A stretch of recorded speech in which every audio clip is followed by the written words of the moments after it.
President Brende, dear Volker, thank you very much for the warm welcome. Your Majesties, Excellencies, ladies and gentlemen, indeed, it is now 56 years since the first meeting here in Davos. And the idea of the founder, Klaus Schwab, was to create a platform to discuss the issues and the ideas of the day. Of course, the world has transformed completely since 1971. But the original idea of Davos has remained, as we just have heard in the speeches. So I was delighted that you have gone back to your roots with this year's theme, a spirit of dialogue. Because this spirit is all the more important in a world that is more fractured and more fractious than ever.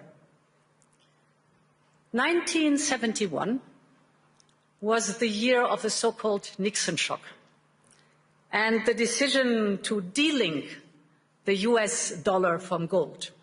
In an instant, the foundations of the Bretton Woods system and the entire global economic order set up after the war effectively collapsed. But it also had two major effects. It inadvertently created the conditions for what would become a truly global order, and it provided a sharp lesson for Europe and on the need to strengthen its economic and political power. It was a warning to reduce our dependencies, in this case, on a foreign currency. The world may be very different today, without any question, but I believe the lesson is very much the same. That geopolitical shocks can and must serve as an opportunity for Europe. And in my view, the seismic change we are going through today is an opportunity, in fact, a necessity, to build a new form of European independence. And this need is neither new nor a reaction to recent events. It has been a structural imperative for far longer. So when I used this term, European independence, around a year ago, I was surprised at the skeptical reactions. But less than 1 year on, there's now a real consensus around this. The sheer speed and almost unthinkable scale of the change have driven this, but the underlying imperative is still the same. The good news is we acted immediately, whether on energy or raw materials, defense or digital, we're moving fast. But the truth is also that we will only be able to capitalize on this opportunity if we recognize that this change is permanent. Of course, nostalgia is part of our human story, but nostalgia will not bring back the old order. And playing for time and hoping for things to revert soon will not fix the structural dependencies we have. So my point is, if this change is permanent, then Europe must change permanently too. It is time to seize this opportunity and build a new independent Europe. And ladies and gentlemen, this new Europe is already emerging. On Saturday, I was in Asunción, in Paraguay, to sign the EU-Mercosur trade agreement. It was a breakthrough after 25 years of negotiations. And with it, the European Union and Latin America have created the largest free trade zone in the world, a market worth over 20% of global GDP, 31 countries with over 700 million consumers, aligned with the Paris Agreement. So this agreement sends a powerful message to the world that we are choosing fair trade over tariffs, partnership over isolation, sustainability over exploitation, and that we are serious about de-risking our economies and diversifying our supply chains. And that will not stop in Latin America. Last year, we reached new agreements with Mexico, Indonesia, and Switzerland, our host country. We're working on a new free trade agreement with Australia. We are also advancing with the Philippines, Thailand, Malaysia, the United Arab Emirates, and more. And right after Davos, the next weekend, I will travel to India.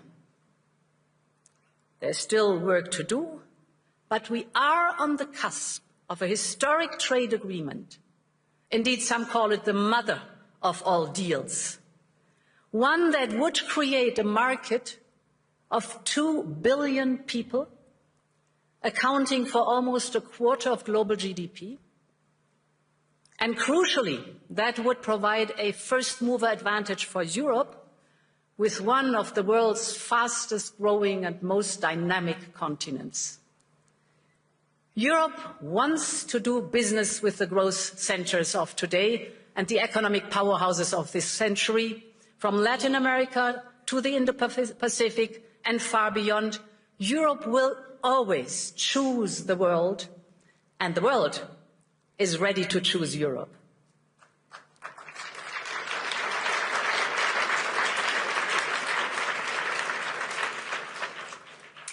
And ladies and gentlemen, this reality also reflects the fact that Europe has all the assets it needs to attract investment.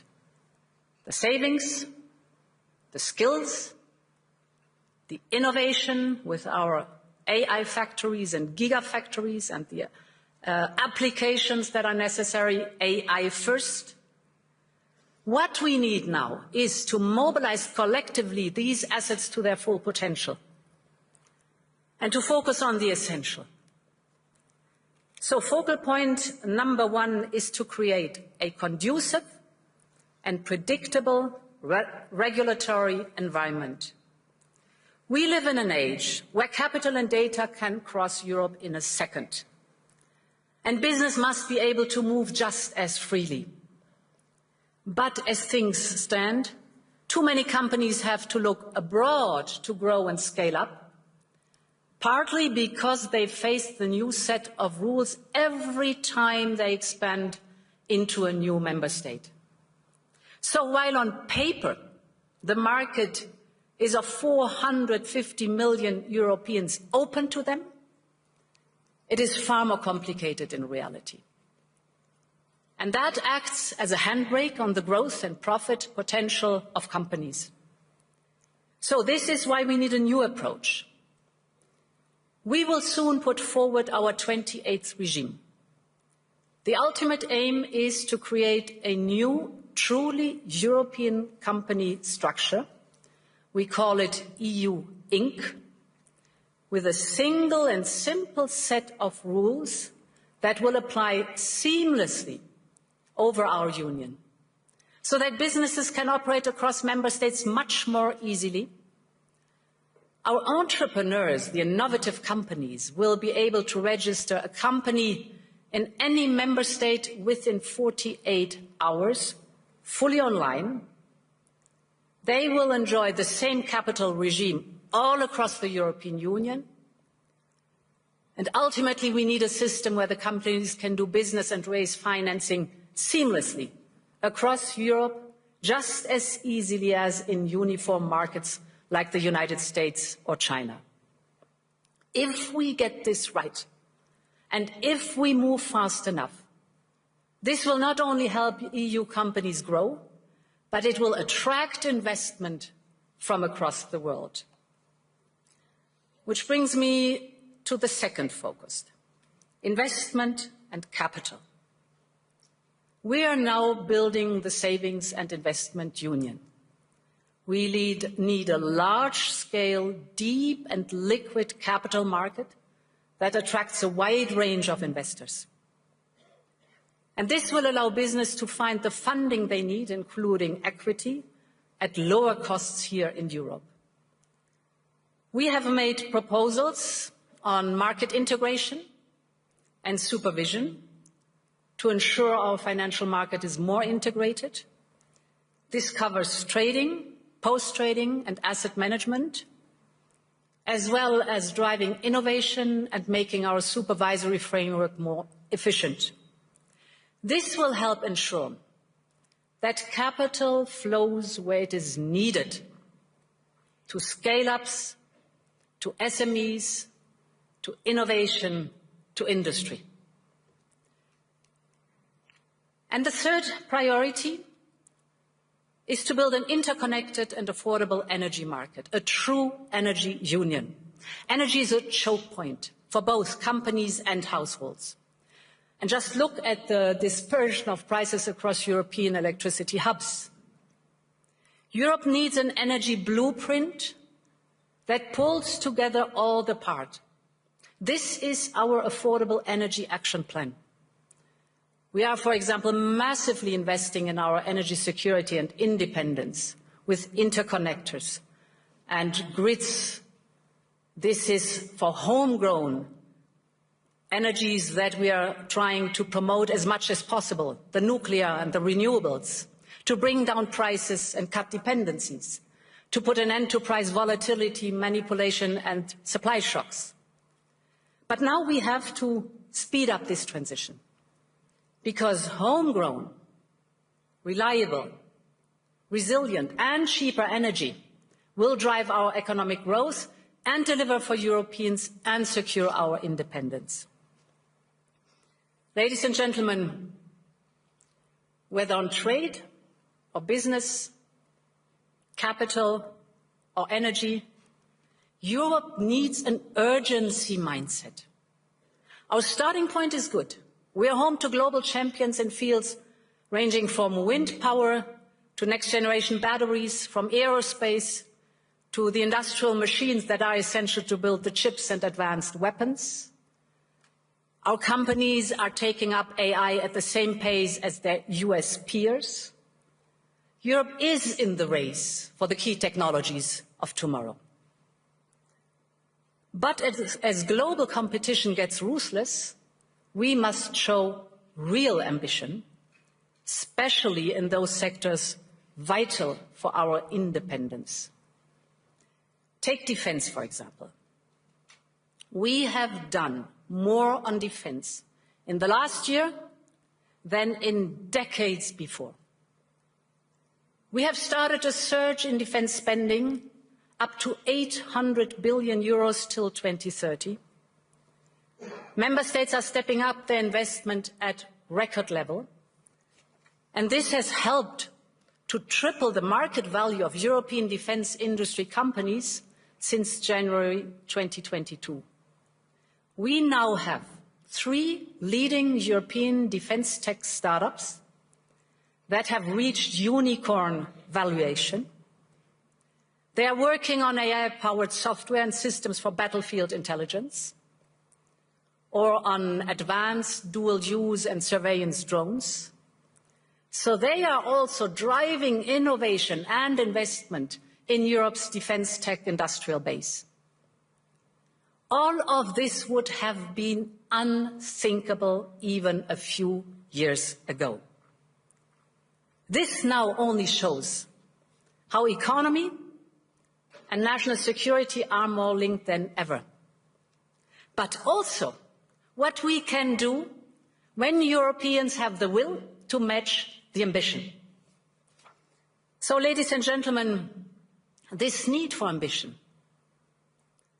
is most important when it comes to the security of our continent. In just over a month, we will mark the 4th anniversary of Russia's war of aggression against Ukraine. 4 years on, Russia shows no sign of abating, no sign of remorse, no sign of seeking peace. On the contrary, Russia is intensifying its attacks, killing civilians every day as we speak. Just last week, its bombing of Ukraine's energy infrastructure left millions facing darkness, cold, and water shortages. This must end.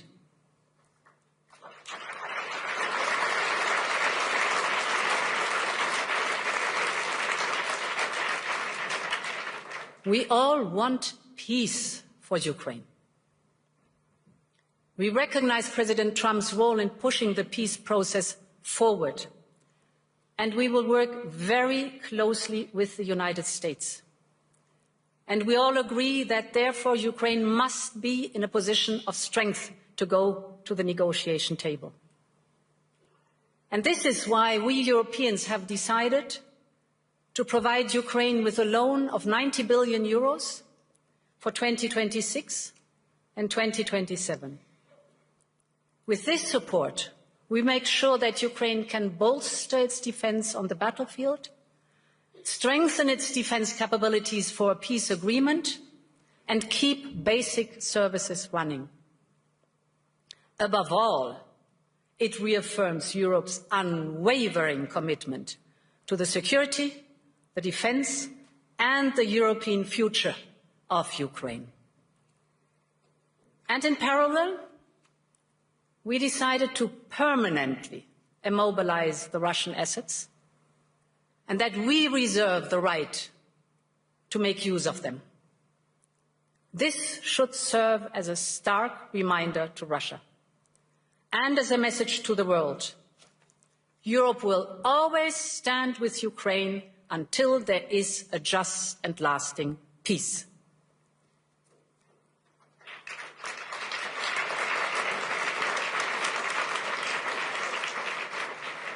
Ladies and gentlemen, I've spoken a lot today about European independence, on partnerships, on prosperity and security. So I would like to conclude with Greenland, an issue which cuts to the heart of all three of these imperatives. When it comes to the security of the Arctic region, Europe is fully committed, and we share the objectives of the United States in this regard. For instance, our EU member, Finland, one of the newest NATO members, is selling its first icebreakers to the United States. And this shows that we have the capability right here in the ice, so to speak. It shows that our northern NATO members have Arctic-ready forces right now. And above all, that Arctic security can only be achieved together. And this is why the proposed additional tariffs are a mistake, especially between long-standing allies. The European Union and the United States have agreed to a trade deal last July. And in politics, as in business, a deal is a deal. And when friends shake hands, it must mean something. Ladies and gentlemen, we consider the people of the United States not just our allies, but our friends. And plunging us into a downward spiral would only aid the very adversaries we are both so committed to keeping out of the strategic landscape. So our response will be unflinching, united, and proportional. But beyond this, we have to be strategic about how we approach this issue. And this is why we are working on a package to support Arctic security. First principle, full solidarity with Greenland and the Kingdom of Denmark. The sovereignty and integrity of their territory is non-negotiable. Second, we're working on a massive European investment surge in Greenland.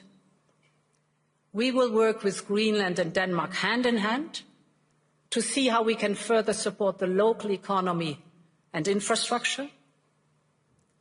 Third, we will work with the United States and all partners on wider Arctic security. This is clearly in our shared interest, and we will step up our investment. In particular, I believe we should use our defence spending surge on a European icebreaker capability and other equipment vital to the Arctic security. And fourth, in the same spirit, we need to work with all our regional partners to strengthen our common security. And this is why we will look at how to strengthen our security partnerships with partners such as the UK, Canada, Norway, Iceland, and others. Finally, I believe Europe needs to adjust to a new security architecture and realities that we are now facing. And this is why Europe is preparing its own security strategy, which we plan to publish later this year. And as part of this, we are upgrading our Arctic strategy too. And at the heart of this will be the fundamental principle: it is for sovereign people to decide their own future. Ladies and gentlemen, when I started preparing for this year's address, security in the High North was not the main theme. But in many ways, it feeds into the wider point I started with today, that Europe must speed up its push for independence, from security to economy, from defence to democracy, having the dialogue with our friends and partners, also if necessary with adversaries. The point is that the world has changed permanently and we need to change with it. And therefore, thank you and long live Europe.